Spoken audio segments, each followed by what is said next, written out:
Good morning. Myself, Dr. Chandraprakash Gharu, Assistant Professor Chemistry, Government College Barmer. आपका आज की stereo chemistry की class में स्वागत है. आइसोमरिज्म, जैसा कि आपको पता है कि आइसोमरिज्म एक फिनोमिना है जिसके अंदर दो अलग अलग कंपाउंड जिनका अणुसूत्र समान होता है, लेकिन उनकी प्रॉपर्टी, उनके जो गुण होते हैं, रासायनिक अथवा भौतिक गुणों में क्या पाई जाती है, भिन्नता पाई जाती है.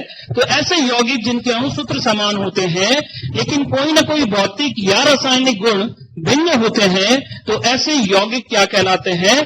समावयवी कहलाते हैं, आइसोमर्स कहलाते हैं. तथा इस फिनोमिना को हम क्या कहते हैं? आइसोमरिज्म कहते हैं. आइसोमरिज्म को हम दो कैटेगरी में कैटेगराइज कर सकते हैं, वर्गीकृत किया जा सकता है.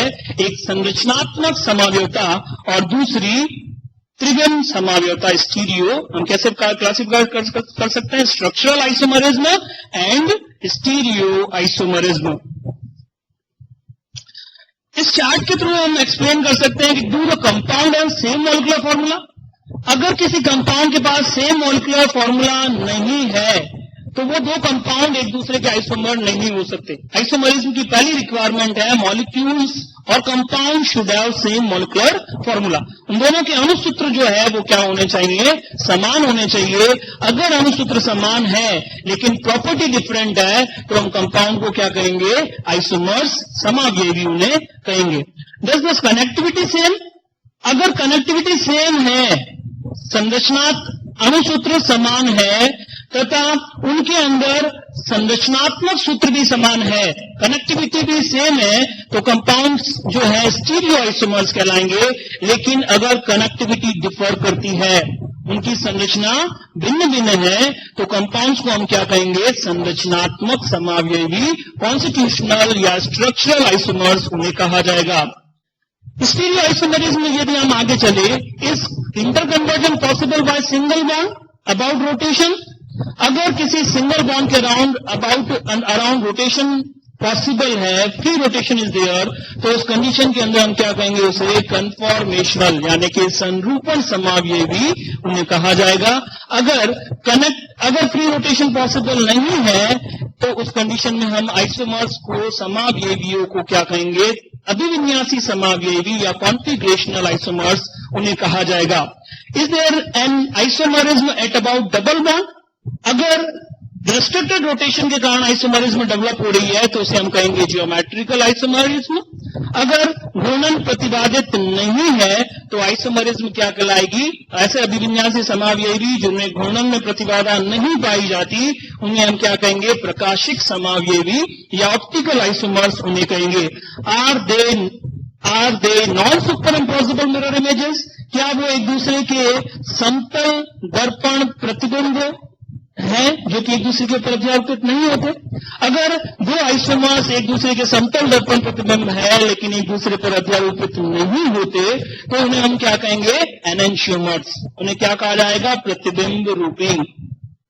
अगर वो एक दूसरे के मिरर इमेज ही नहीं है, मिरर इमेज रिलेशनशिप अगर उनके बीच में नहीं है तो उन्हें हम क्या कहेंगे? विवरिम रूपी, डाइस्टीरियोमर्स उन्हें कहा जाएगा. कॉन्स्टिट्यूशनल और स्ट्रक्चरल आइसोमरिज्म, इसको मैं थोड़ा सा एक्सप्लेन करना चाहूंगा. संरचनात्मक समावयवता क्या है? संरचनात्मक समावयवता क्या है? अणुसूत्र समान है लेकिन संरचनात्मक सूत्र भिन्न भिन्न है. दो कंपाउंड्स की प्रॉपर्टी में डिफरेंस क्यों आ रहा है? Due to different structure. उनके अंदर क्या हो रही है? संरचना में भिन्नता है. अगर संरचना में भिन्नता के कारण कोई समावयवता उत्पन्न होती है तो उसे अपन क्या कहते हैं? संरचनात्मक समावयवता उसे कहा जाता है. संरचनात्मक समावयवता को हम 5 क्लासेस के अंदर क्लासिफाई कर सकते हैं, जिसके अंदर सबसे पहली है श्रृंखला समावयवता, चेन आइसोमरिज्म.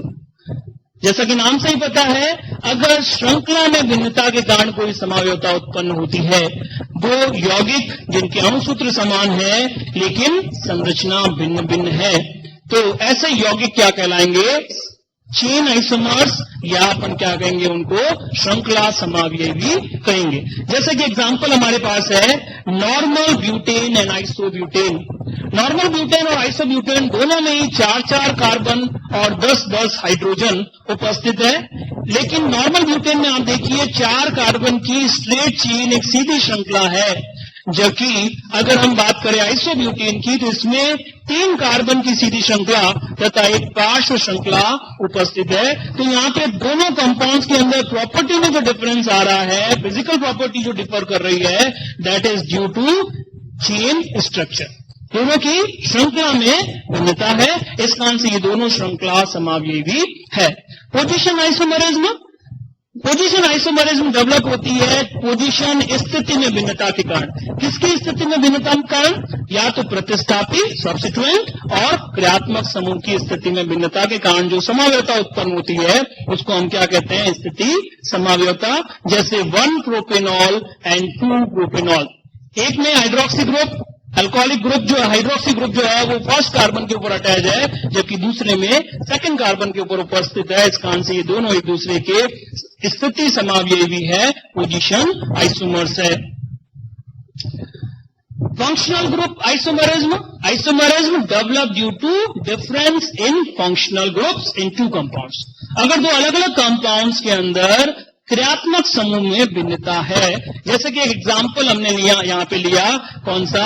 एक तो है एथेनॉल, इथाइल अल्कोहल, और दूसरा डाई इथाइल ईथर।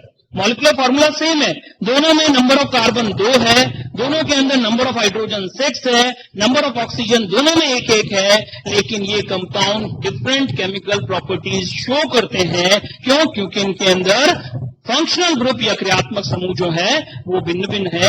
अगर क्रियात्मक समूह में भिन्नता के कारण कोई समावयवता उत्पन्न होती है तो हम उसे क्रियात्मक समूह समावयवता कहते हैं, और इसके कई सारे और भी एग्जाम्पल जो है हो सकते हैं। इसके अंदर आगे हम देख रहे हैं मेटामरिज्म।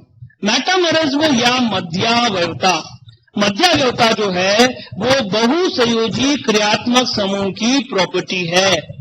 कौन सी? Polyvalent functional group. अगर पॉलीवैलेंट फंक्शनल ग्रुप होंगे तो मेटामरिज्म शो की जाएगी, अदरवाइज नहीं।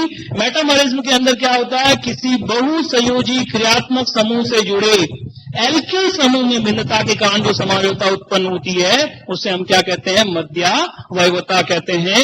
जैसा कि एग्जाम्पल है, यहाँ पे हमने एक एग्जाम्पल लिया है, जैसे डाइथाइल कीटोन, कीटोन ग्रुप है, दोनों तरफ क्या ग्रुप, कौन से ग्रुप प्रेजेंट है? डाइथाइल ग्रुप है। अगर एक तरफ इथाइल, एक तरफ मिथाइल और दूसरी तरफ प्रोपाइल ग्रुप प्रेजेंट है तो ये इसका क्या हो जाएगा? मेटामर हो जाएगा, मध्यावयवी होगा। टोटोमरिज्म, टोटोमरिज्म या चलावयवता। चलावयवता क्या है या टोटोमरिज्म क्या है?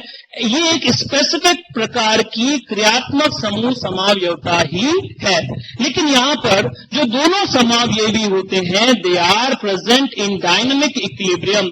इन दोनों के मध्य में क्या पाया जाता है? गतिक साम्य पाया जाता है। अगर डायनामिक इक्विलिब्रियम दो फंक्शनल ग्रुप के बीच में प्रेजेंट है तो वो दोनों क्या कहलाएंगे? टोटोमर्स कहलाएंगे, चलावयवी कहलाएंगे, और ये फिनोमिना क्या कहलाएगी? चलावयवता कहलाएगी। तो टोटोमरिज्म जो है उसमें डायनामिक इक्विलिब्रियम दोनों कन्फॉर्म फंक्शनल ग्रुप आइसोमर्स के बीच में प्रेजेंट रहता है, अतः उसको क्या कहा जाता है? टोटोमरिज्म या टोटोमर्स जो है इनको कहा जाएगा। ये कुछ फंक्शनल ग्रुप आइसोमर्स के और एग्जांपल है, जैसे कि आप प्रोपेनॉल, इसके अंदर एल्डिहाइड फंक्शनल ग्रुप प्रेजेंट है, एसीटोन जिसके अंदर कीटोनिक फंक्शनल ग्रुप प्रेजेंट है, प्रोपियोनिक एसिड जिसके अंदर कार्बोक्सिलिक ग्रुप प्रेजेंट है, इसका क्रियात्मक समूह समावयवी कौन सा है? मिथाइल एथेनॉल या मेथिल एसिटेट। ये जो है इसके अंदर एस्टर फंक्शनल ग्रुप के रूप में प्रेजेंट है। तो कार्बोक्सिलिक एसिड और एस्टर फंक्शनल ग्रुप आइसोमर होते हैं, इसी तरह से एल्डिहाइड तथा कीटोन भी फंक्शनल ग्रुप आइसोमर्स होते हैं। स्टीरियो केमिस्ट्री जो कि हमारा आज का विषय है, स्टीरियो केमिस्ट्री क्या है या स्टीरियो आइसोमरिज्म क्या है? इसके अंदर क्या है? कंपाउंड्स के अंदर मॉलिक्यूलर फॉर्मूला सेम है, साथ ही साथ संरचनात्मक सूत्र भी समान है। Molecular formula same, structural formula same, फिर भी कंपाउंड्स की प्रॉपर्टी डिफरेंट है। और ये डिफरेंस किसके कारण आता है? प्रॉपर्टी में ये डिफरेंस आता है due to different spatial arrangement. अणु परमाणु अथवा परमाणुओं के समूह की अंतरिक्ष व्यवस्था में भिन्नता के कारण जो समावयवता उत्पन्न होती है उसे हम क्या कहते हैं? त्रिविम समावयवता कहते हैं। और यहाँ पे त्रिविम समावयवियों को हम फर्दर दो कैटेगरी में कैटेगराइज कर सकते हैं। पहला जो होता है कॉन्फिगरेशनल अभिविन्यासी समावयवता और दूसरा होता है कन्फॉर्मेशनल आइसोमरिज्म यानी कि संरूपण समावयवता। कॉन्फिगरेशनल आइसोमर्स और कन्फॉर्मेशनल आइसोमर्स को हम किस तरह से डिफरेंशिएट कर सकते हैं, इनके किस तरह का विभेद पाया जाता है? तो इनमें विभेदन होता है ऊर्जा अवरोध का।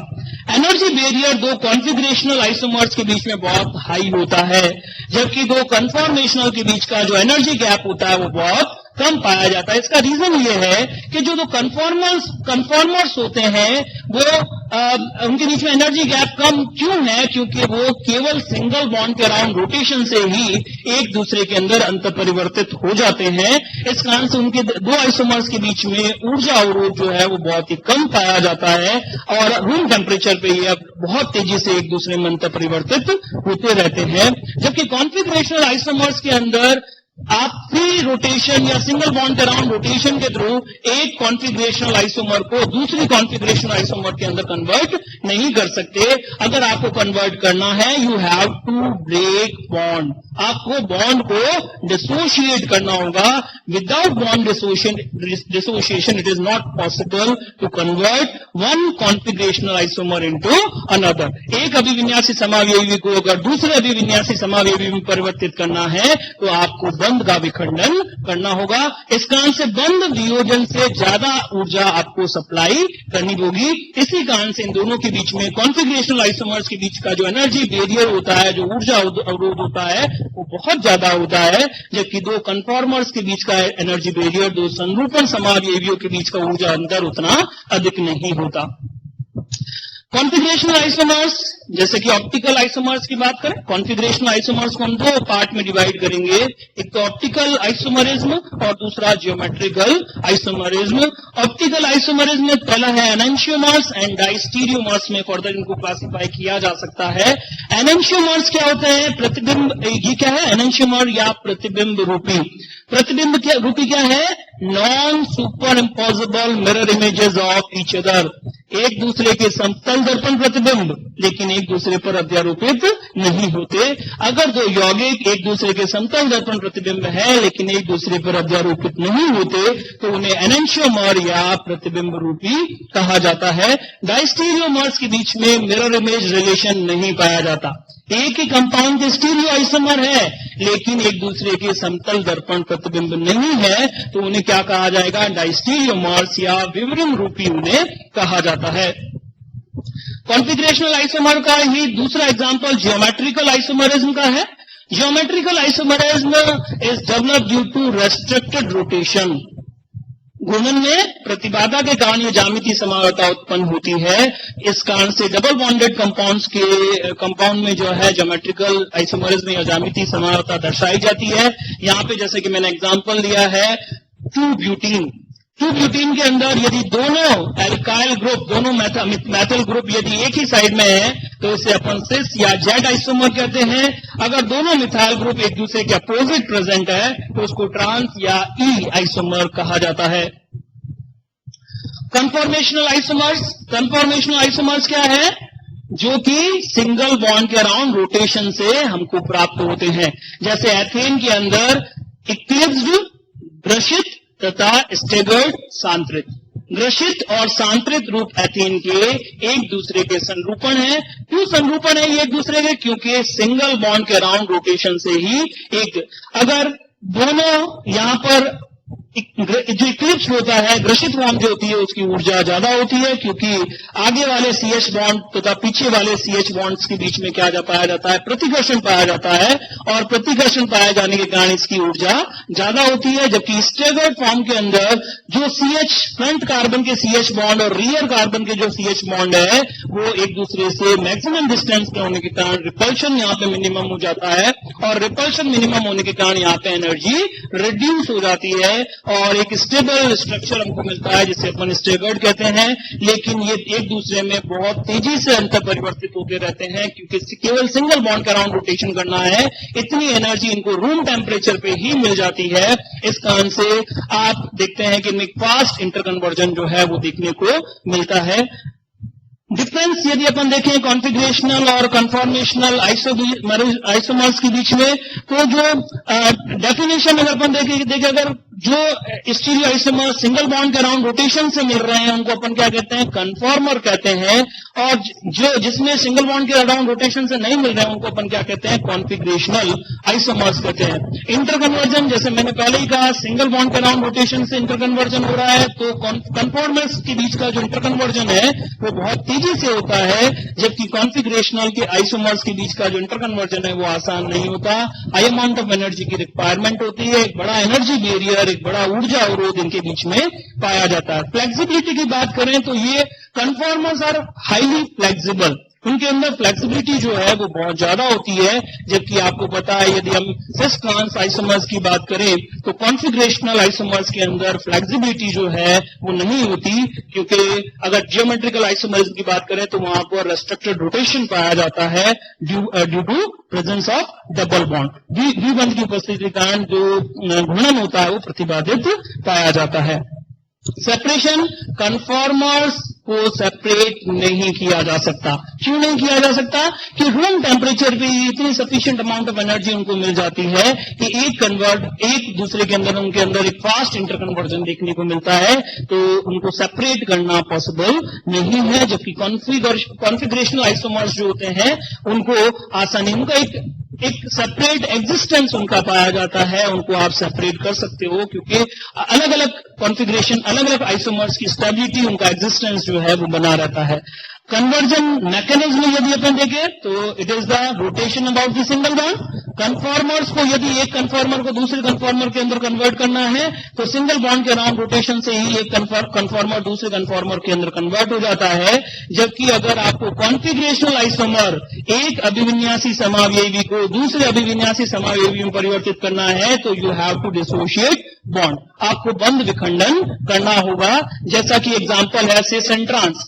सिस को अगर ट्रांस में कन्वर्ट करना है तो आपको पाई बॉन्ड डिसोशिएट करोगे, उसके बाद में सिंगल बॉन्ड के अराउंड रोटेशन होगा और वापस नया बॉन्ड बनेगा। उस कंडीशन में सिस आइसोमर ट्रांस आइसोमर के अंदर कन्वर्ट होगा। तो बॉन्ड जो इंटरकन्वर्जन है वो बॉन्ड ब्रेकिंग के विदाउट बॉन्ड ब्रेकिंग पॉसिबल नहीं है। Important terms related to optical isomerism, कई सारी टर्म्स है, इसके अलावा भी हम टर्म्स जो है आज की क्लास में डिस्कस करेंगे। Optical activity, plane polarised light, chirality, chiral carbon, stereocentre, enantiomers, optical activity, प्रकाशिक सक्रियता, एक करके हम इन सबको डिस्कस करेंगे। स्टीरियो सेंटर की यदि अपन बात करें, stereo centre in general upon asymmetric carbon से ले लेते हैं। एसिमेट्रिक कार्बन जिसकी चारों संयोजकताएं भिन्न भिन्न परमाणु या परमाणुओं के समूह से पूरी होती है, उसको हम क्या कहते हैं, असममित कार्बन या किरैल कार्बन भी इसे कहा जाता है। जनरली हम किरैल कार्बन को ही स्टीरियो सेंटर कंसीडर करते हैं, लेकिन स्टीरियो सेंटर की जो डेफिनेशन है वो यहीं तक रेस्ट्रिक्टेड नहीं है। कोई भी कार्बन स्टीरियो सेंटर हो सकता है यदि उससे जुड़े दो समूहों को आप क्या करते हो, परिवर्तित करते हो, उनकी पोजीशन को परिवर्तित करते हो, तो वो उससे यदि दो आइसोमर मिलते हैं तो उसको अपन क्या कहते हैं, स्टीरियो सेंटर कहते हैं। जैसे कि आप देखते हैं कि एक तो एसिमेट्रिक कार्बन जिसके अंदर चारों वैलेंसीज जो है डिफरेंट ग्रुप से पूरी हो रही है, वो स्टीरियो सेंटर हो सकता है, या डबल बॉन्डेड कार्बन एटम जो जिसके अंदर सिस ट्रांस आइसोमरिज्म है वो भी एक स्टीरियो सेंटर के फॉर्म में प्रेजेंट हो सकता है। उससे जुड़े दो समूहों को अगर आप चेंज करते हो तो उस कंडीशन के अंदर आइसोमर्स जो है वो चेंज हो जाते हैं। तो स्टीरियो सेंटर जो है उसकी डेफिनेशन है कि अगर किसी कार्बन से जुड़े दो समूहों की स्थिति में परिवर्तन होता है और यदि आइसोमर मिलते हैं तो उसको अपन क्या कहते हैं, स्टीरियो सेंटर उसे कहा जाता है। प्लेन पोलराइज्ड लाइट, समतल ध्रुवित प्रकाश। समतल ध्रुवित प्रकाश क्या है? साधारण प्रकाश जो होता है, जैसे कि यहां पर एक साधारण प्रकाश को शो किया गया है। साधारण प्रकाश के अंदर सभी संभावित तलों के अंदर कंपन, प्रकाशीय कणों का कंपन होता है। जब इस साधारण प्रकाश को हम निकोल प्रिज्म या किसी फिल्टर से निकालते हैं तो उस कंडीशन में हमको क्या मिलता है, समतल ध्रुवित प्रकाश प्राप्त होता है। समतल ध्रुवित प्रकाश क्या है? जिसमें प्रकाशीय कणों का कंपन केवल एक ही तल में संभव है। जितने भी प्रकाशीय कण होंगे सभी एक ही तल में कंपन करेंगे और सबका कंपन एक दूसरे के समानांतर पैरेलल होगा।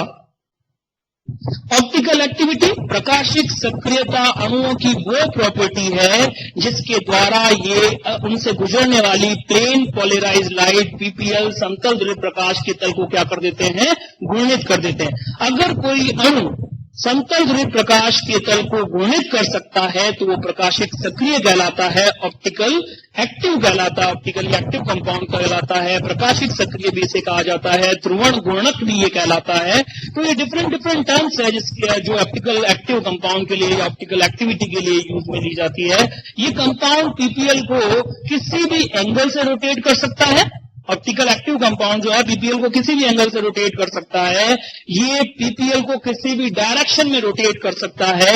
ये पीपीएल को क्लॉकवाइज डायरेक्शन में भी रोटेट कर सकता है, एंटी क्लॉकवाइज डायरेक्शन में भी रोटेट कर सकता है। अगर रोटेशन क्लॉकवाइज हो रहा है तो कंपाउंड क्या कहलाएगा? डेक्स्ट्रो रोटेटरी, दक्षिण ध्रुवण घूर्णक। उसको डेक्स्ट्रो रोटेटरी, जिसको स्मॉल डी फॉर्म से डिनोट किया जाता है। दूसरा होता है जो पीपीएल को काउंटर क्लॉकवाइज या घड़ी की सुई की विपरीत दिशा में घूर्णित कर देता है तो कंपाउंड क्या कहलाता है? लियो रोटेटरी, या ऐसे कंपाउंड को हम क्या कहते हैं? वाम ध्रुवण घूर्णक। इसको एल रूप या माइनस फॉर्म भी कहा जाता है। Chirality, chirality word is taken from handedness, हाथ जैसा।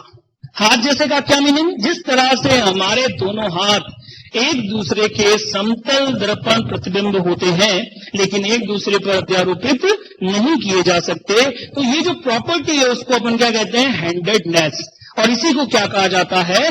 कायरलिटी कहा जाता है। अगर दो स्टीरियो आइसोमर्स हैं जो एक दूसरे के समतल दर्पण प्रतिबिंब है लेकिन एक दूसरे पर अध्यारोपित नहीं किए जा सकते, तो ऐसे कंपाउंड जो है वो कायरल कंपाउंड कहलाते हैं। और उनकी ये property non superimposability on mirror images, समतल ध्रुवित एक दूसरे के समतल दर्पण प्रतिबिंब है लेकिन एक दूसरे पर अध्यारोपित नहीं होते, तो ये जो प्रॉपर्टी है इसको अपन क्या कहते हैं? कायरलिटी कहलाती। ये प्रॉपर्टी कायरलिटी कहलाती है और ऐसे कंपाउंड जो है कायरल कंपाउंड्स कहलाते हैं। जैसे कि आप देख रहे हैं अपना जो हाथ है, दायां हाथ जो है, बाएं हाथ का क्या है? मिरर इमेज है, समतल दर्पण प्रतिबिंब है और ये एक दूसरे पर अध्यारोपित नहीं किया जा सकता। एक हाथ का ग्लव्स आप दूसरे हाथ के ग्लव्स में नहीं पहन सकते, तो ये जो है एक दूसरे की मिरर इमेज है लेकिन नॉन सुपर इम्पोजिबल, एक दूसरे पर अध्यारोपित नहीं होते। एसिमेट्रिक कार्बन, जैसे कि मैं पहले ही इसको डिफाइन कर चुका हूं, ऐसा कार्बन जिसकी चारों वैलेंसी डिफरेंट एटम्स और ग्रुप ऑफ एटम्स से पूरी होती है। जैसे कि यहाँ पर एक एग्जांपल है, लैक्टिक एसिड का एग्जांपल हमने ले रखा है। इसके अंदर क्या है? यहाँ पे चारों वैलेंसीज जो है वो एक तरफ से कार्बोक्सिलिक ग्रुप, एक तरफ hydrogen, CH3 group is there, hydroxyl group is there. चारों वैलेंसी अलग अलग परमाणुओं या परमाणुओं के समूह से पूरी हो रही है। इस कारण से लैक्टिक एसिड के अंदर जो कार्बन प्रेजेंट है उसको अपन क्या कहेंगे? Chiral carbon. जैसे यहाँ पर एक मॉडल से हमने शो कर रखा है कि एक नंबर एटम, एक एटम अलग है, 2 पे अलग है, 3 पे अलग है, 4 पे अलग है। तो इस कंडीशन के अंदर ये जो कार्बन है उसको कायरल कार्बन कहते हैं, जिसको स्टार का साइन लगाकर डिनोट किया जाता है कायरल कार्बन को। इसको एसिमेट्रिक कार्बन भी कहा जाता है और इसी को कायरल कार्बन भी कहा जाता है। Examples of stereo isomers, stereo isomers के एग्जाम्पल, स्टीरियो सेंटर्स के कई सारे एग्जाम्पल यहाँ पे दे रखे हैं। जैसे कि यहाँ पर चारों वैलेंसी डिफरेंट है, एसिमेट्रिक कार्बन यहाँ पे प्रेजेंट है। इस एमीन के अंदर भी यदि अपन देखें तो सभी चारों तरफ जो है यहाँ पे आइसोप्रोपाइल ग्रुप प्रेजेंट है, इथाइल ग्रुप प्रेजेंट है, प्रोपाइल ग्रुप प्रेजेंट है, मिथाइल ग्रुप प्रेजेंट है। इस कारण से ये जो अमोनियम आयन है इसके अंदर क्या प्रेजेंट है? 4 जो है डिफरेंट ग्रुप प्रेजेंट है। यहाँ पे स्टीरियो सेंटर, मैंने कहा था स्टीरियो सेंटर की जो डेफिनेशन है that is not restricted to asymmetric carbon, asymmetric carbon तक ही सीमित नहीं है। ये जो कार्बन है, जो डबल बॉन्डेड कार्बन है, इससे दोनों जुड़े हुए ग्रुप यदि चेंज कर दिया जाए तो स्टीरियो आइसोमर चेंज हो जाएगा। तो ये भी एक स्टीरियो सेंटर है, इसको भी स्टीरियो सेंटर कहा जाता है। स्पेसिफिक रोटेशन, देखिए जब आप किसी कंपाउंड को पोलरीमीटर के अंदर रखते हो और उसका रोटेशन फाइंड आउट करते हो तो उसके अंदर हो सकता है कि वो अल्फा एंगल से रोटेट होता है। अल्फा एंगल से रोटेट वो हो रहा होता है, ये एंगल ऑफ रोटेशन है, यानी कि जो प्रेक्षित है, ऑब्जर्व वैल्यू है रोटेशन की, उसको हम डिवाइड कर दे सी तथा एल से। सी क्या है? Concentration of solution. एल क्या है? जो सैंपल सेल की लेंथ है, सैंपल सेल जिसके अंदर आपने कंपाउंड को लिया है उसका लेंथ है, यहाँ पे कॉन्सेंट्रेशन। ये फॉर्मूले से हमको क्या मिलता है? स्पेसिफिक रोटेशन मिलता है। इसको ये जो डिपेंड, ये स्पेसिफिक रोटेशन जो है टेम्परेचर के ऊपर और वेवलेंथ के ऊपर डिपेंड करता है कि आपने कौन सा किस टेम्परेचर पे आप रीडिंग ले रहे हो। एनेंशियोमर्स, एनेंशियोमर्स क्या होते हैं? Non super impose stereo isomers, जो एक दूसरे के समतल दर्पण प्रतिबिंब होते हैं लेकिन एक दूसरे पर अध्यारोपित नहीं किए जा सकते, उनको अपन क्या कहते हैं? प्रतिबिंब रूपी कहते हैं। अगर पीपीएल को कोई कंपाउंड क्लॉकवाइज डायरेक्शन में रोटेट करता है तो उसको डेक्स्ट्रो रोटेटरी कहा जाता है, इसे डी और प्लस के द्वारा डिनोट किया जाता है। अगर कोई कंपाउंड क्या कर रहा है? पीपीएल को किसके अंदर रोटेट कर रहा है? Counter clockwise, anti clockwise direction में रोटेट कर रहा है, तो इसको लिवो रोटेटरी या वाम ध्रुवण गुणक कहा जाता है। इसको स्मॉल एल या माइनस साइन से डिनोट किया जाता है। एनेंशियोमर्स के एग्जाम्पल यहाँ पे दे रखे हैं, जैसे लैक्टिक एसिड के अंदर ये दोनों फॉर्म्स जो है ये एक दूसरे की मिरर इमेज है, नॉन सुपर इम्पॉसिबल है, इस कारण से दोनों क्या है? एनेंशियोमर। एक फॉर्म डेक्स्ट्रो रोटेटरी होगी तथा दूसरी फॉर्म क्या होगी? लिवो रोटेटरी। एक होगी दक्षिण ध्रुवण गुणक और दूसरी क्या होगी? वाम ध्रुवण गुणक। एलानीन के अंदर भी आप देखिए, ये दोनों जो एलानीन के मॉलिक्यूल है ये दोनों एक दूसरे के क्या है? Non super impossible mirror images है, जो एक दूसरे के ऊपर अध्यारोपित नहीं होते लेकिन समतल दर्पण प्रतिबिंब है, तो ये भी क्या है? प्रतिबिंब रूपी के एग्जाम्पल है। प्रॉपर्टीज की यदि हम बात करें तो प्रॉपर्टीज यहाँ पर सारे chemical property same, physical property भी ऑलमोस्ट सारी सेम होती है, कुछ को छोड़कर। सबसे बड़ा विभेदन यहाँ पे जो पाया जाता है that is of optical rotation. प्रकाशिक घूर्णन विपरीत, सेम एक्सटेंट सेम होगा, जितना अगर 50 डिग्री में ये रोटेट कर रहा है डी फॉर्म तो एल फॉर्म भी 50 में रोटेट करेगी लेकिन अपोजिट डायरेक्शन में हो जाएगी। एक क्लॉकवाइज रोटेशन करता है, दूसरा क्या करता है? एंटी क्लॉकवाइज रोटेशन करता है। इनका boiling point same, melting point same, density यानी कि घनत्व सेम होता है, रिफ्रैक्टिव इंडेक्स इनका सेम पाया जाता है और सारी फिजिकल प्रॉपर्टी सेम होने के कारण इनको डिफिकल्ट है इनको सेपरेट करना। इनका पृथक्करण जो है वो सामान्य विधियों के द्वारा संभव नहीं होता है। जैसे कि सामान्य विधिया, जैसे कि अपन क्रिस्टलाइजेशन के थ्रू सेपरेट कर सकते हैं, तो आप एनेंशियोमर को सिंपल क्रिस्टलाइजेशन प्रोसेस के थ्रू आप सेपरेट नहीं कर सकते क्योंकि सॉलिबिलिटी सेम होती है। अगर आप डिस्टिलेशन, फ्रैक्शनल डिस्टिलेशन के द्वारा सेपरेट करना चाहते हो, प्रभा जी आसवन के द्वारा यदि आप उसको पृथक करना चाहते हो तो भी पॉसिबल नहीं है क्योंकि बॉइलिंग पॉइंट इनके सेम, एक ही टेम्परेचर के ऊपर दोनों ही वेपराइज हो जाएंगे, तो उस कंडीशन के अंदर आप फ्रैक्शनल डिस्टिलेशन के थ्रू भी आप इनको सेपरेट नहीं कर सकते। प्रभा जी आसवन विधि के द्वारा भी इनको पृथक नहीं किया जा सकता, तो इनको सेपरेट जो है वो नहीं किया जा सकता। बस इनका एक ही बात है कि पीपीएल को सेम एक्सटेंट लेकिन अपोजिट डायरेक्शन में रोटेट करते हैं, विपरीत दिशा में घूर्णित करते हैं। ये इनका सबसे बड़ा गुणों के अंदर यदि अपन देखें भिन्नता होती है।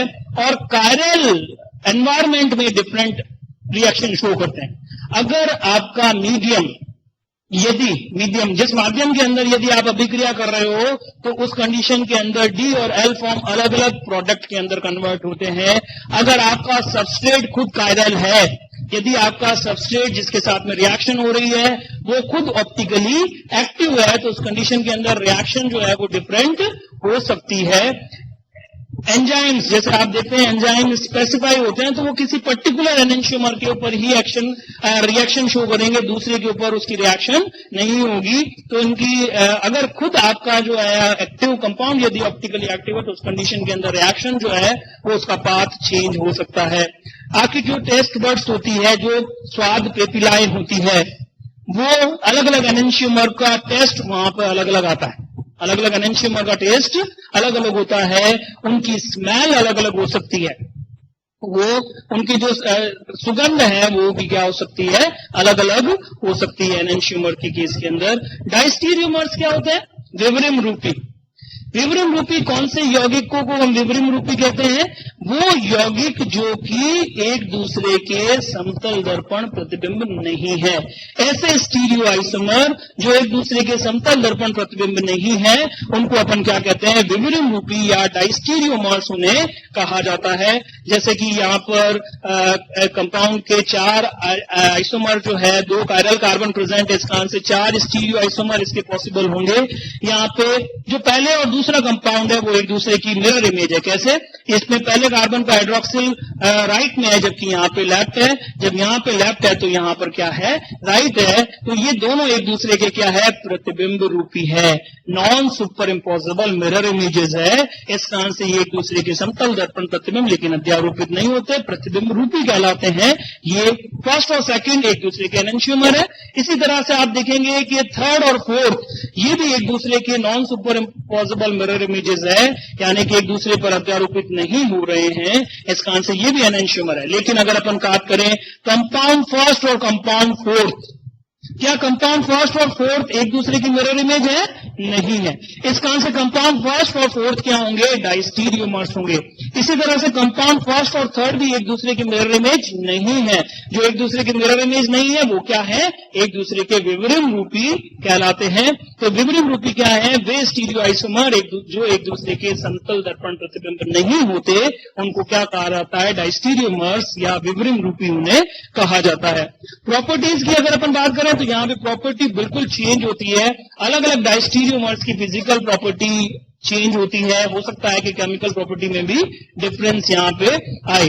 जैसे कि यहाँ पर बात करें cis and trans, cis two butene and trans two butene, यहाँ पे ये भी डाइस्टीरियोमर्स है। क्यों? एक ही कंपाउंड की स्टीरियो आइसोमर है लेकिन एक दूसरे की मिरर इमेज नहीं है, समतल दर्पण प्रतिबिंब नहीं होंगे, तो उनको अपन क्या कहेंगे, डाइस्टीरियोमर्स या विवरिम रूपी उन्हें कहा जाएगा।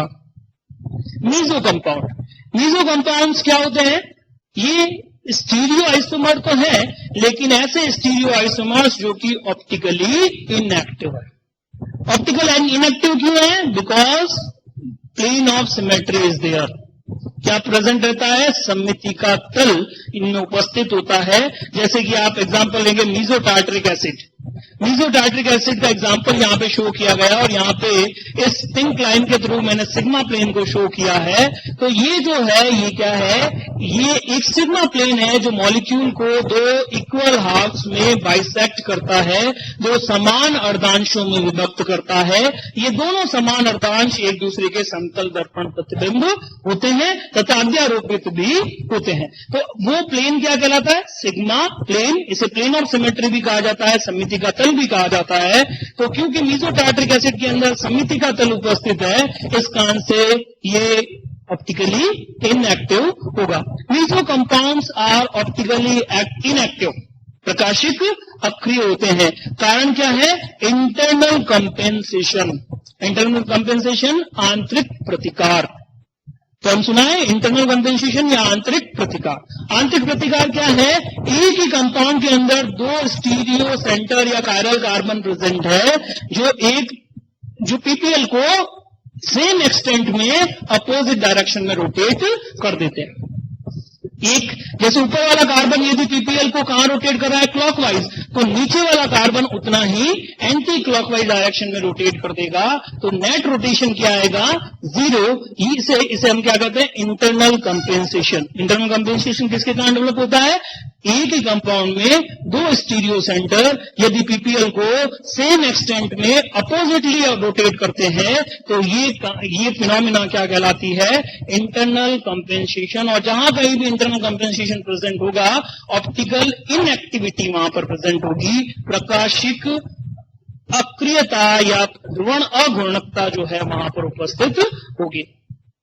रैसमिक mixture, racemic mixture again these are optically inactive, प्रकाशिक अक्रिय होते हैं। प्रकाशिक अक्रिय होने का कारण क्या है, यहां पे 2 एनेंशियोमर्स, रैसमिक मिक्सचर क्या है, 2 एनेंशियोमर्स का 50-50% का जो मिक्सचर होता है उसको हम क्या कहते हैं, रैसमिक मिक्सचर उसे कहा जाता है। और रैसमिक मिक्सचर जो है ये भी क्या रहता है, ऑप्टिकली इनएक्टिव रहता है। क्यों, आपको पता है कि एनेंशियोमर का मिक्सचर है, एनेंशियोमर मतलब D form and L form. D form clockwise rotation करता है उतना ही एल फॉर्म क्या कर देता है, एंटी क्लॉकवाइज रोटेशन कर देता है। इस कारण से नेट रोटेशन क्या आएगा, 0, यानी कि आपका जो रसद में मिश्रण होगा वो ऑप्टिकली इनएक्टिव होगा, प्रकाशिक रूप से अक्रिय होगा या ध्रुवण अगुणक होगा। रसमिक मिक्सचर की जो ऑप्टिकल एक्टिविटी है उसको, ऑप्टिकल इनएक्टिविटी है उसको हम एक्सटर्नल कंपेंसेशन के फॉर्म में एक्सप्लेन कर सकते हैं। एक्सटर्नल कंपेंसेशन का मतलब क्या है, दो अलग अलग कंपाउंड्स या दो एनेंशियोमर्स जो है पीपीएल को इक्वली अपोजिट डायरेक्शन में रोटेट कर रहे हैं। तो दो अलग अलग कंपाउंड रोटेट कर रहे हैं, इस कारण से यहां पे क्या कर रहे हैं, एक्सटर्नल कंपेंसेशन टर्म को यूज में। नीजो के अंदर हमने कौन सी ली थी, इंटरनल कंपेंसेशन। इंटरनल कंपेंसेशन दो स्टीरियो सेंटर एक ही कंपाउंड में प्रेजेंट है। यहां पे कंपाउंड क्या है, दोनों रसम मिक्सचर के अंदर दोनों एनेंशियोमर अलग अलग कंपाउंड है जो कि पीपीएल को समान तथा विपरीत दिशा में, समान मात्रा में, सेम एक्सटेंट में विपरीत दिशा में घूर्णित कर रहे हैं। इस कारण से ये रसम मिक्सचर भी जो है ऑप्टिकली इनएक्टिव होता है। Resolution of racemic mixture, racemic mixture का रेजोल्यूशन जो है वो बहुत जरूरी है लेकिन बहुत कॉम्प्लिकेटेड फिनोमिना है। आपको रेसमिक मिक्सचर का पृथक्करण करना है, रेसमिक मिक्सचर में प्रेजेंट एनेंशियोमर को आपको क्या करना है, पृथक करना है। तो पृथक करना आसान नहीं है, उसको मैं पहले भी एक्सप्लेन कर चुका हूं। क्यों नहीं है, क्योंकि एनेंशियोमर्स की सभी physical property, melting point, boiling point, solubility, refractive index सभी क्या होते हैं, समान होते हैं। तो common physical method like fractional distillation और क्रिस्टलाइजेशन, इस फिनोमेना के थ्रू आप इनको सेपरेट नहीं कर सकते, इनका पृथक्करण आप नहीं कर सकते। तो उस कंडीशन के अंदर कुछ स्पेसिफिक मेथड जो है पृथक्करण के लिए यूज में लिए जाते हैं, जिनको 1 by 1 हम डिस्कस करेंगे। इसके अंदर mechanical method, chemical method, preferential crystallization by inoculation, biochemical method, chromatographic method, precipitation method, ये सभी मेथड जो है 1 by 1 हम डिस्कस करेंगे। तो इसमें सबसे पहला हम preferential crystallization by inoculation, inoculation के थ्रू हम क्या करें, यहां पर क्या किया जाता है कि एक रेसमिक मिक्सचर का सैचुरेटेड सॉल्यूशन बनाया जाता है। रेसमिक मिक्सचर जिसमें डी और एल दोनों फॉर्म प्रेजेंट है, उसका क्या किया जाता है, संतृप्त विलयन बनाया जाता है। संतृप्त विलयन बनाने के बाद में किसी प्योर एनेंशियोमरिक फॉर्म को, क्रिस्टल को हम उसके अंदर डालते हैं। इसको, इस प्रक्रिया को अपन क्या कहते हैं, सीडिंग। क्या किया, सबसे पहले आपने एक संतृप्त विलयन बनाया रेसमिक मिक्सचर का। रेसमिक मिक्सचर के अंदर डी और एल फॉर्म प्रेजेंट है एनेंशियोमर्स की, उनका सॉल्यूशन के अंदर वो दोनों ही प्रेजेंट होंगे। अब ऊपर से हम क्या करते हैं, एक क्रिस्टल, किसका, या तो डी फॉर्म का या एल फॉर्म का क्रिस्टल, प्योर क्रिस्टल जो है हम उसके अंदर डालते हैं सैचुरेटेड सॉल्यूशन को। सॉल्यूशन में इसको अपन क्या कहते हैं, सीडिंग। इसे बीजन कहा जाता है या इसको सीडिंग कहा जाता है। तो जैसे ही आप क्रिस्टल डालते हो तो डी फॉर्म का क्रिस्टल यदि आपने डाला तो डी का क्या हो गया, सुपर सैचुरेशन हो गया, अति संतृप्त विलयन बन गया। और जैसे ही अति संतृप्त विलयन बना डी का क्रिस्टलाइजेशन शुरू हो जाएगा, यानी कि डी के क्रिस्टल बन जाएंगे, जबकि जो एल फॉर्म है वो कहां पे प्रेजेंट रहेगी, सॉल्यूशन में ही रहेगी। तो आप क्या कर सकते हो, आप सिंपल सा छान के आप उनको पृथक कर सकते हो। तो ये सीडिंग प्रोसेस के थ्रू, आप बीजन प्रक्रिया के द्वारा आप क्या कर सकते हैं, दोनों एनेंशियोमर्स जो है उनको आप एक दूसरे से सेपरेट कर सकते हो। मैकेनिकल मेथड, यांत्रिक विधि। यांत्रिक विधि में क्या, यांत्रिक विधि एक तो सभी जगह पे यूज में नहीं ली जा सकती। कुछ एनेंशियोमर्स होते हैं जिनके क्रिस्टलाइन स्ट्रक्चर क्या होते हैं, डिफरेंट होते हैं। क्रिस्टलाइन शेप जो होते हैं, क्रिस्टलीय आकृतियां जो होती है वो अलग अलग होती है। उन क्रिस्टल्स को आप माइक्रोस्कोप के नीचे देखकर फोर्सेप की सहायता से, चिमटी की सहायता से पकड़ के आप उनको क्या कर सकते हो, अलग कर सकते हो। कब कर सकते हो, जबकि दोनों एनेंशियोमर के क्रिस्टलाइन स्ट्रक्चर क्या हो, अलग अलग हो। अलग अलग दिखेंगे तभी तो आप उनको अलग अलग कर पाएंगे। लेकिन ये प्रोसेस जो है बहुत ज्यादा लेबोरियस प्रोसेस है। इस प्रोसेस के द्वारा सबसे पहले पाश्चर ने सोडियम अमोनियम टार्ट्रेट के क्रिस्टल्स को, एनेंशियोमरिक क्रिस्टल्स को सेपरेट किया था। बहुत ज्यादा लेंथी प्रोसेस है, टाइम कंज्यूमिंग है, लेबोरियस प्रोसेस है, बहुत ज्यादा काम करना पड़ता है। इस कारण से ये वाइडली यूज में नहीं लिया जा सकता और सब जगह पे क्रिस्टलाइन स्ट्रक्चर्स भी एनेंशियोमर के अलग नहीं होते, तो इसको आप बहुत ज्यादा इसको यूज में नहीं लिया जा सकता। केमिकल मेथड की बात करें, एनेंशियोमर सेपरेट नहीं किए जा सकते। क्यों नहीं किए जा सकते, क्योंकि उनकी फिजिकल प्रॉपर्टी सेम होती है। तो इस कारण से आप उनको आसानी से सेपरेट नहीं कर सकते। लेकिन एनेंशियोमर को आप कैसे सेपरेट कर सकते हो? एनेंशियोमर को केमिकली आप किस में कन्वर्ट करते हो? डाइस्टीरियोमर्स के अंदर कन्वर्ट कर देते हो। विवरिम रूपियों के अंदर उनको आपको पता है एनेंशियोमर की फिजिकल प्रॉपर्टी सेम होती है, लेकिन विवरिम रूपियों की फिजिकल प्रॉपर्टी डिफरेंट होती है। तो आप क्या करोगे? एनेंशियोमर को केमिकल रिएक्शन के थ्रू किसके अंदर कन्वर्ट करोगे? डाइस्टीरियोमर्स के अंदर कन्वर्ट करोगे, और उस कन्वर्जन के बाद आप उनको आसानी से सेपरेट कर सकते हो। तो ये प्रोसेस जो है इस केमिकल मेथड के अंदर डाइस्टीरियोमर्स के अंदर इसको जो है कन्वर्ट करके सेपरेशन किया जा सकता है। इसके अंदर क्या किया जाएगा? जैसे डी और एल दोनों फॉर्म प्रेजेंट है एनेंशियोमर की, उसकी रिएक्शन किसी प्योर एनेंशियोमरिक एसिड या बेस के साथ में, जैसे ये अल्कोहल है, रेसमिक मिक्सचर किसका है? अल्कोहल का रेसमिक मिक्सचर है। आपको उसको सेपरेट करना है तो आप क्या करोगे? इसकी रिएक्शन टार्टरिक एसिड के साथ में कराओगे, और टार्टरिक एसिड क्या होना चाहिए? प्योर होना चाहिए। उस कंडीशन के अंदर आपको दो डाइस्टीरियोमर्स मिलेंगे। इन दोनों डाइस्टीरियोमर्स को आप क्या करोगे? किसी भी फिजिकल प्रोसेस, फ्रैक्शनल डिस्टिलेशन के थ्रू या क्रिस्टलाइजेशन प्रोसेस के थ्रू आप क्या करोगे? उनको पृथक कर लोगे, और पृथक करने के बाद उनका वापस जलक गठन करोगे तो आपको क्या मिल जाएंगे? अलग अलग एनेंशियोमर्स सेपरेट होकर आपको मिल जाएंगे। बायोकेमिकल मेथड, बायोकेमिकल मेथड के अंदर माइक्रो ऑर्गेनिज्म को यूज में लिया जाता है। जैसे फंगस को यूज में लिया जा सकता है, यहाँ पे बैक्टीरिया यूज में लिए जा सकते हैं, यीस्ट जो है वो यूज में लिया जा सकता है। इनकी सहायता से इनको क्या किया जाता है? आपका जो रेसमिक मिक्सचर का सॉल्यूशन है, उस सॉल्यूशन के अंदर आप माइक्रो ऑर्गेनिज्म को उसका कल्चर करते हो, उसके अंदर उसको ग्रो करते हो। तो क्या होता है? जो माइक्रो ऑर्गेनिज्म है वो सेलेक्टिवली किसी एक फॉर्म को क्या करता है? खा जाता है, डिस्ट्रॉय कर देता है, जबकि दूसरी फॉर्म जो है वो इंटैक्ट रहती है, वो अप्रभावित रहती है। लेकिन इस मेथड के अंदर ड्रॉबैक कौन सा है कि यहाँ पे आपको एक फॉर्म तो प्योर मिल जाती है, लेकिन दूसरी फॉर्म नष्ट हो जाती है। तो बायोकेमिकल मेथड भी बहुत ज्यादा फ्रूटफुल मेथड नहीं है। क्रोमेटोग्राफिक मेथड की बात करें तो क्रोमेटोग्राफी आपको पता है एक very well known separation technique है।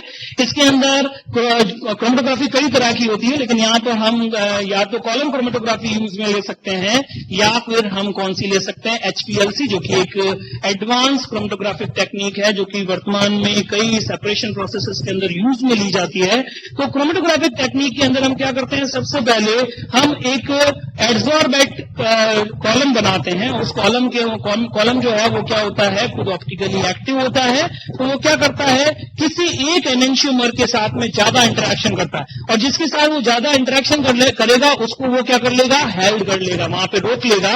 जबकि दूसरा जो एनेंशियोमर है वो कॉलम से नीचे इल्यूट होकर आ जाता है। इस तरह से दोनों कंपाउंड जो है, दोनों एनेंशियोमर्स जो है वो सेपरेट हो जाते हैं। तो क्रोमेटोग्राफिक टेक्निक जो है वो भी एक अच्छी सेपरेशन टेक्निक जो है वो हो सकती है, जिसकी सहायता से हम जो है दोनों एनेंशियोमर को सेपरेट कर सकते हैं। Kinetic method is based upon rate of reaction. जो दो एनेंशियोमर्स होते हैं वो डिफरेंट रेट से अगर रिएक्शन कर रहे हैं, तो जैसे कि मेंथॉल जो है, मेंथॉल की रिएक्शन मैंडेलिक एसिड के साथ जब करवाई जाती है, तो जो मेंथॉल की रिएक्शन मैंडेलिक एसिड के साथ करवाई है, तो डी फॉर्म और एल फॉर्म के साथ रेट ऑफ रिएक्शन जो है वो डिफरेंट होती है। जो अभिक्रिया की गति होती है, काइनेटिक्स जो है वो अलग अलग है। मैंडेलिक एसिड फास्ट रिएक्ट करता है, जबकि एल मैंडेलिक एसिड जो है वो स्लो रिएक्टिविटी उसकी होती है। तो क्योंकि ये फास्ट रिएक्शन कर रहा है तो इसका इंटर कन्वर्जन जल्दी हो जाएगा, जबकि ये प्रोडक्ट के अंदर धीरे धीरे कन्वर्ट होगा। तो इस तरह से काइनेटिक मेथड के थ्रू भी आप, रेट ऑफ रिएक्शन के थ्रू भी आप क्या कर सकते हो? सेपरेशन को अचीव कर सकते हो। प्रेसिपिटेशन मेथड के अंदर क्या किया जाता है? रेसमिक मिक्सचर का सॉल्यूशन बनाया जाता है, और उसके साथ में कुछ स्पेसिफिक रिएजेंट के थ्रू प्रेसिपिटेशन को प्राप्त किया जाता है। इस मेथड के अंदर जैसे कि रेसमिक मिक्सचर ऑफ नारकोटीन का जो रेसमिक मिक्सचर है, उसके अंदर जब HCl को मिलाया जाता है तो उस कंडीशन के अंदर डी नारकोटीन जो है उसका अवक्षेपण हो जाता है। डी नारकोटीन अवक्षेपित हो जाती है, और जिसका अवक्षेप आ जाएगा उसको आप छान कर क्या कर लोगे? अलग कर लोगे, और दूसरा जो है वो सॉल्यूशन के अंदर खुद ही सेपरेट हो जाएगा। तो इस तरह से सेपरेशन जो है प्रेसिपिटेशन मेथड के थ्रू भी कुछ कंडीशन के अंदर हम कर सकते हैं। रिलेटिव कॉन्फिगरेशन, कॉन्फ़िगरेशन है क्या? अगर दो पॉसिबल स्पेशल अरेंजमेंट जो होते हैं, आपको पता है ना, जो एनेंशियोमर है उसके अंदर दो एनेंशियोमर एक दूसरे की सिंपल मिरर इमेज होते हैं, ये दोनों के अंदर क्या होता है? स्पेशल अरेंजमेंट चेंज होता है। दोनों के अंदर जो त्रिविम व्यवस्था होती है वो क्या है? भिन्न है। तो ये जो त्रिविम व्यवस्था को शो करना है, इसको अपन क्या कहते हैं? कॉन्फ़िगरेशन, या इसी को अपन क्या कहते हैं? अभिविन्यास इसे कहा जाता है। तो रिलेटिव कॉन्फ़िगरेशन की यदि अपन बात करें तो रिलेटिव कॉन्फ़िगरेशन जैसे टर्म पता चला, रिलेटिव या सापेक्ष अभिविन्यास, किसी के सापेक्ष ज्ञात किया जाता है, किसी के रिलेशन में ज्ञात किया जाता है। किसके सापेक्ष ज्ञात किया जाता है? ग्लिसरॉल्डिहाइड। जो रिलेटिव कॉन्फ़िगरेशन है उसको डीएल कॉन्फ़िगरेशन भी कहा जाता है, और ये जो डीएल कॉन्फ़िगरेशन है विद रिस्पेक्ट टू ग्लिसरॉल्डिहाइड ज्ञात किया जाता है। अगर कोई यौगिक को आप कैपिटल डी ग्लिसरॉल्डिहाइड से बनाते हो या उसका डिसोसिएशन कैपिटल डी ग्लिसरॉल्डिहाइड में होता है, तो उस यौगिक का कॉन्फ़िगरेशन क्या होगा? कैपिटल डी होगा। अगर किसी का यौगिक को डायरेक्ट या इनडायरेक्ट आप कैपिटल एल ग्लिसरॉल्डिहाइड से प्राप्त करते हो तो यौगिक का कॉन्फ़िगरेशन भी क्या होगा? कैपिटल एल होगा। तो ये रिलेटिव कॉन्फ़िगरेशन जो है, डीएल कॉन्फ़िगरेशन जो है, उसकी सहायता से आप क्या कर सकते हो? किसी यौगिक का अभिविन्यास ग्लिसरॉल्डिहाइड के सापेक्ष आप ज्ञात कर सकते हो। लेकिन यहां पे दिक्कत यह है कि प्रत्येक कार्बन का यहां पे अभिविन्यास प्राप्त नहीं। जैसे अगर एक किराल कार्बन है तब तक तो ठीक है, लेकिन अगर एक से ज्यादा किराल कार्बन है तो उस कंडीशन के अंदर कॉन्फ़िगरेशन प्रत्येक कार्बन का असाइन नहीं कर सकते। तो यहां पे इसकी लिमिटेशन है कि केवल एक कायरल कार्बन जो है उसका configuration, relative configuration D glyceraldehyde या एल ग्लिसरॉल्डिहाइड के सापेक्ष आप ज्ञात कर सकते हैं। डीएल कॉन्फ़िगरेशन ग्लूकोज के अंदर देखिए, ग्लूकोज के अंदर यदि आपको कॉन्फ़िगरेशन डिटरमाइन करना है whether it is capital D और इट इज कैपिटल एल, तो यहां पे सबसे लास्ट वाला जो कायरल कार्बन है उसके अंदर हाइड्रोक्सिल ग्रुप यदि राइट हैंड साइड के अंदर प्रेजेंट है तो उसको अपन क्या कहेंगे? Capital D configuration. और अगर लेफ्ट हैंड साइड के अंदर है तो उस कंडीशन के अंदर उसको कैपिटल एल कॉन्फ़िगरेशन उसका असाइन किया जाएगा। जनरली कैपिटल डी और कैपिटल एल कॉन्फ़िगरेशन जो है कार्बोहाइड्रेट के लिए यूज में लिया जाता है। ये टर्म्स जो है कार्बोहाइड्रेट की केस के अंदर ग्लूकोज, फ्रक्टोज, गैलेक्टोज, मैनोज, इस केस के अंदर आप जो है कैपिटल डी या कैपिटल एल कॉन्फ़िगरेशन जो है, जैसे आप ग्लूकोज को क्या लिखते हो? Alpha D glucose. Alpha D glucose का मतलब क्या है? यहाँ पे कॉन्फ़िगरेशन कैपिटल डी यानी कि लास्ट कायरल कार्बन जो कि पांचवा कायरल कार्बन होता है उसके अंदर हाइड्रोक्सिल ग्रुप कहां प्रेजेंट है? राइट हैंड साइड के अंदर प्रेजेंट है। तो उस कंडीशन के अंदर हम इसको क्या कहेंगे? कैपिटल डी ग्लूकोज इसलिए इसे कहा जाता है। एब्सोल्यूट कॉन्फ़िगरेशन, परम अभिविन्यास, या इसको अपन क्या कहते हैं? निरपेक्ष। वहां पे होता सापेक्ष, किसी के रिलेशन में ज्ञात कर रहे थे, ये एब्सोल्यूट है, इसके लिए किसी के साथ में कोई रिलेशन यूज में नहीं लिया जाता। ये जो है कैन, इंगॉल्ड, प्रिलॉग रूल के अकॉर्डिंग, प्रायोरिटी रूल इसका है, उसके आधार पर हम क्या करते हैं? आर या एस, कैपिटल आर और कैपिटल एस कॉन्फ़िगरेशन जो है हम असाइन कर सकते हैं। इसके लिए सबसे पहले हमें क्या करना है? किराल कार्बन से जुड़े चारों परमाणु या परमाणुओं की समूह की वरीयता का निर्धारण किया जाता है। और वरीयता निर्धारण का कारक क्या रहेगा? कौन से फैक्टर के आधार पर अपन वरीयता को असाइन करेंगे? प्रायोरिटी को on the basis of atomic number, परमाणु क्रमांक के आधार पर जो है हम ज्ञात करते हैं। अगर परमाणु क्रमांक टाई हो रहा है, जैसे कि परमाणु क्रमांक सेम है, जैसे कार्बन ही अटैच्ड है, एक में CH3 और दूसरे में मिथाइल ग्रुप प्रेजेंट और इथाइल ग्रुप प्रेजेंट, तो किरल कार्बन से तो कार्बन ही जुड़े हुए हैं दोनों ही जगह। तो उस कंडीशन के अंदर कार्बन का परमाणु क्रमांक सेम है, तो उस कंडीशन के अंदर जो नेक्स्ट एटम है उसके परमाणु क्रमांक के आधार पर अपन क्या करते हैं? प्रायोरिटी को असाइन करते हैं। अगर आइसोटोप है, आइसोटोप के केस के अंदर आप देखते हैं कि आइसोटोप्स जो होते हैं उनका परमाणु क्रमांक सेम होता है, सेम परमाणु क्रमांक होता है, तो वहां पर आप प्रायोरिटी को परमाणु क्रमांक के आधार पर असाइन नहीं कर सकते। वहां पे क्या आधार रहता है? परमाणु भार। जो भारी समस्थानिक होता है उसको हायर प्रायोरिटी मिलती है, और जो हल्का समस्थानिक होता है उसको लो प्रायोरिटी पे रखा जाता है।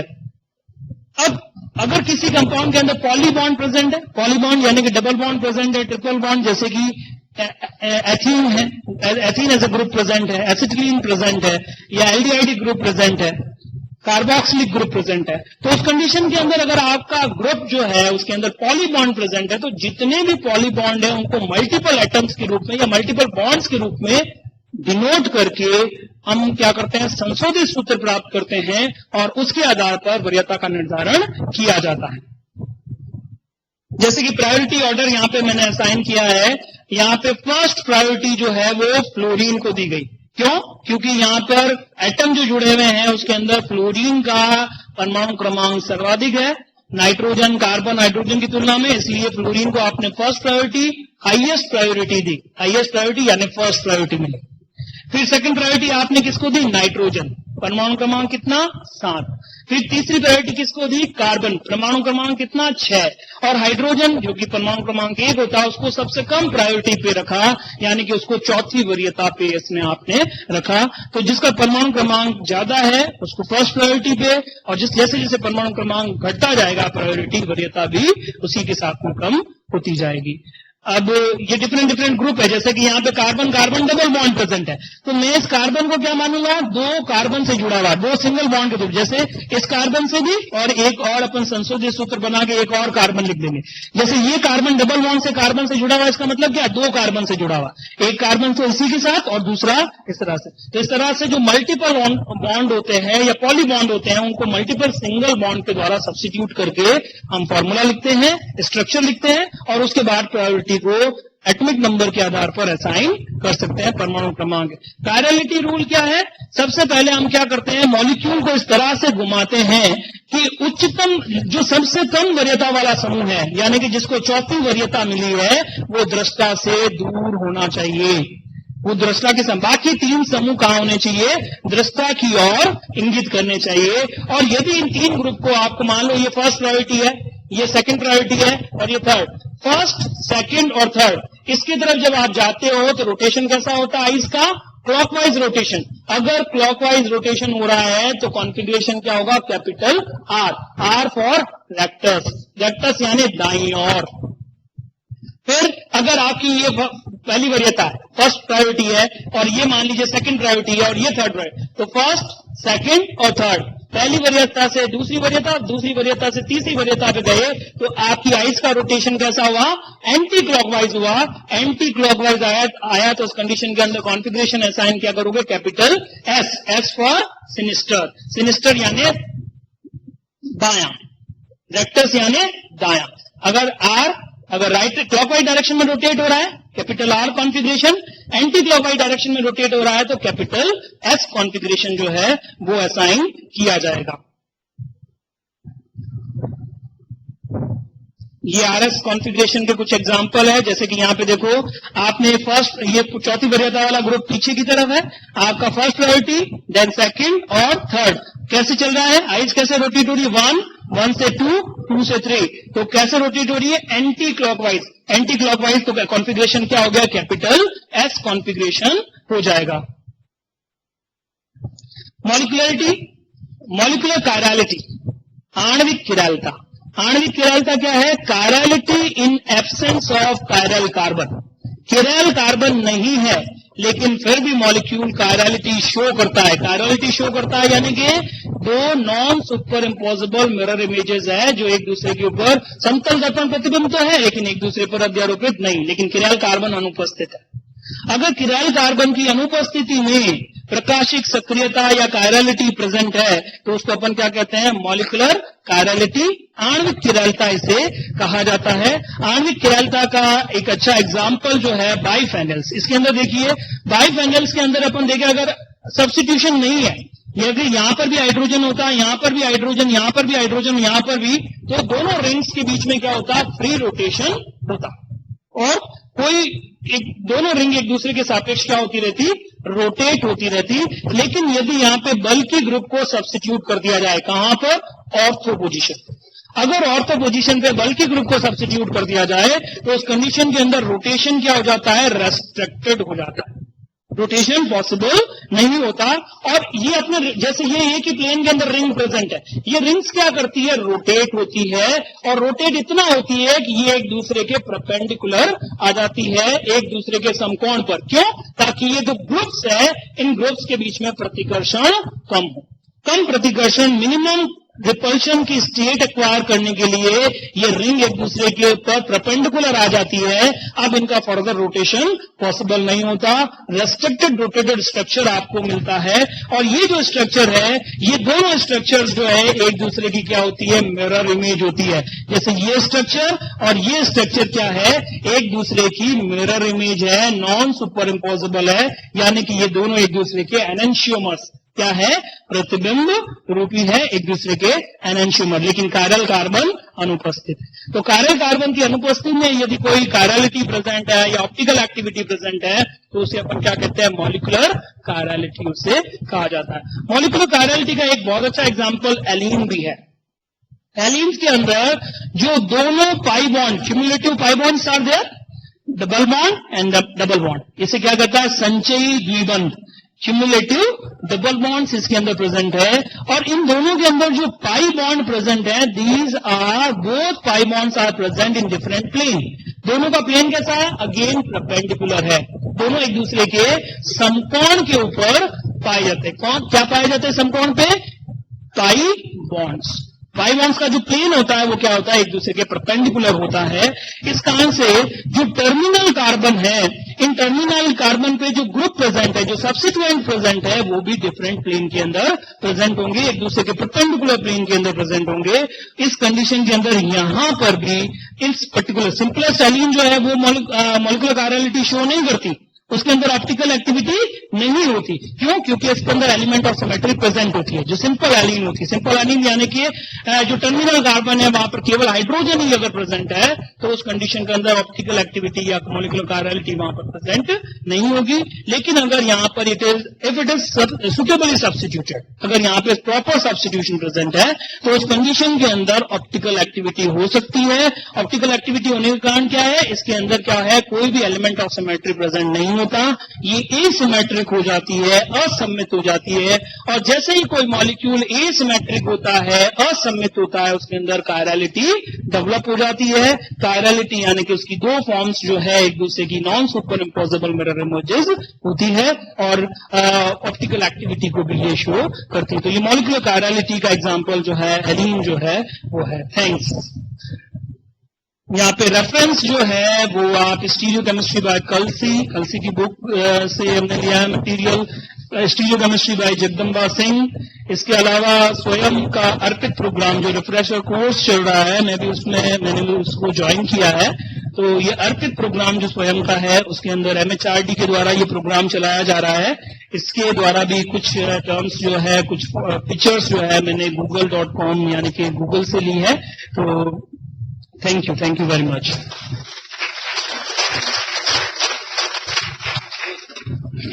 कोई क्वेश्चन हो तो पूछ सकते हैं। किसी भी कॉलेज को कोई कॉलेज से स्टूडेंट को यदि कोई क्वेश्चन पूछना है तो आप पूछ सकते हैं।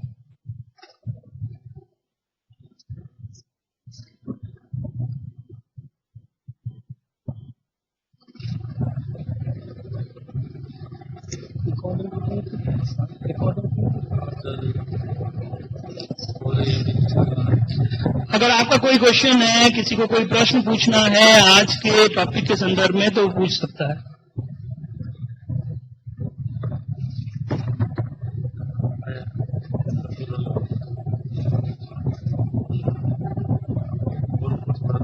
भरतपुर, गवर्नमेंट कॉलेज भरतपुर, कोई क्वेश्चन हो तो प्लीज पूछिए।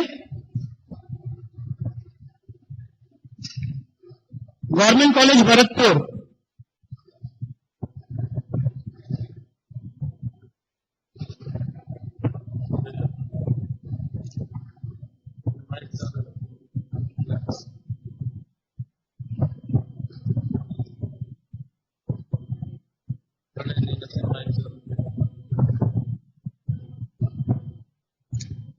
गवर्नमेंट कॉलेज भरतपुर, कोई क्वेश्चन है क्या?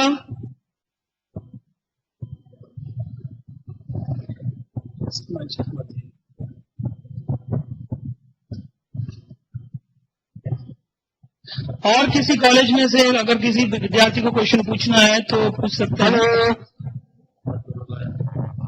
Hello, hello. हाँ सर, ये भरतपुर से कोई क्वेश्चन पूछना चाह रहे हैं स्टूडेंट, जरा सुनिए इनका। हाँ जी सर। सर ये जो स्पेसिफिक रोटेशन बताया आपने L5 L वगैरह वाला, हेलो, आपकी आवाज नहीं आ रही है बेटा।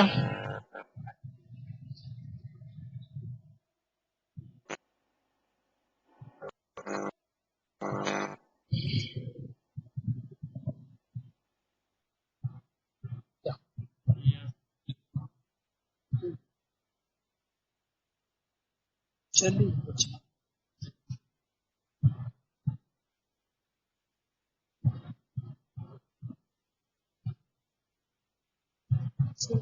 कॉलेज जुड़े क्यों इसलिए चलता है 15 ही है।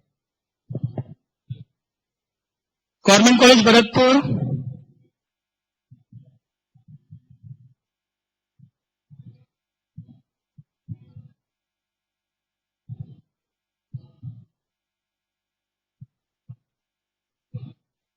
आपकी आवाज नहीं आ रही है sir.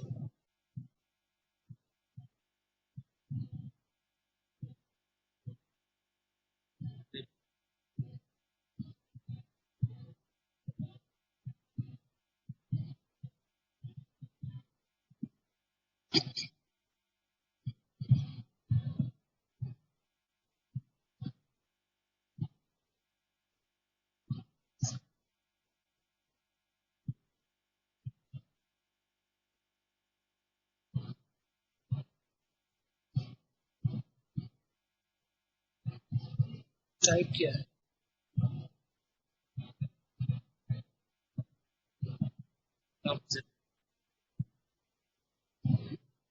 Government college Gangapur city, Gangapur city.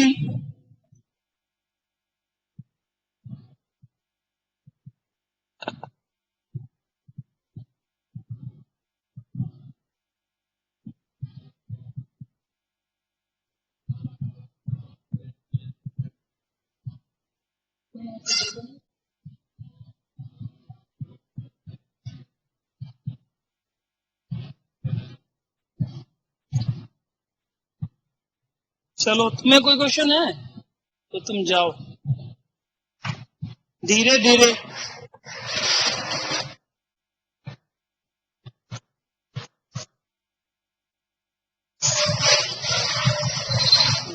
Video आ रहा है।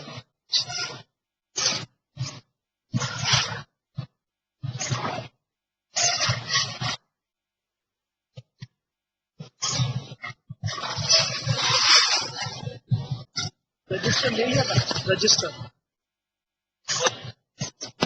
Thank you very much.